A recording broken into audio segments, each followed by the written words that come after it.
This tutorial was inspired by Mrs. Roussel, the 10th grade biology and chemistry teacher here at the ATA, and also inspired by the upcoming Earth Day and the idea that we can use technology to go paperless. So I am going to show you how to use Moodle to set up a Dropbox for submitting assignments, but more specifically how you can have students submit their Google Docs to your Moodle class. So this is what the students will see when they come to the chemistry project. They've been working on an element project, and this is a link to a template that they opened up in Google Docs and then started editing. Now that they're finishing their templates, they need to submit their project research notes, and they will come in and submit their research by clicking on Edit My Submission, and I'll get back to what that will look like. But let's go back to setting up the submission box. Return to the normal role and turn the editing on.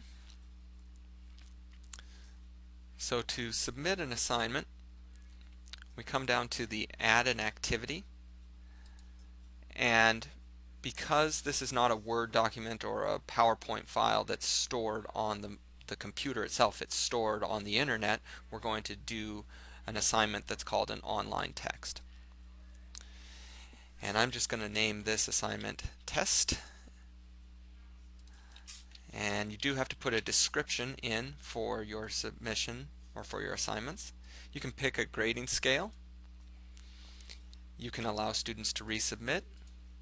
You can receive email alerts when something is submitted. That's useful especially after the bulk of your students have submitted their assignments. You might want to turn on the email alerts. I always select separate groups for assignments because it categorizes the students into the classes that you've assigned them. We use enrollment keys to help filter our students into the groups when they sign up for our Moodle courses. So I'll turn that on, and I'll click Save and Display. And you can see this is basically what we saw before from the student view.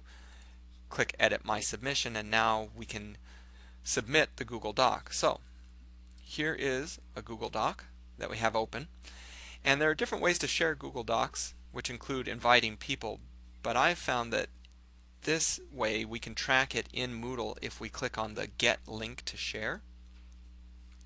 And there are some different checkboxes here. Allow anyone with the link to view. So this is a read-only version. You can't edit the document. You can only view the document.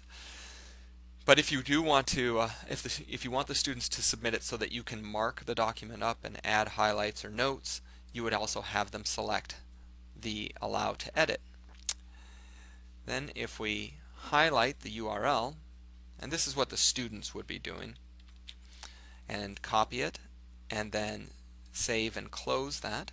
If we go back to the Moodle course and paste the URL, one other step will make this a little easier. If you can get the students to highlight that URL one more time and then click on the Insert Web Link button and then paste it one more time and hit OK.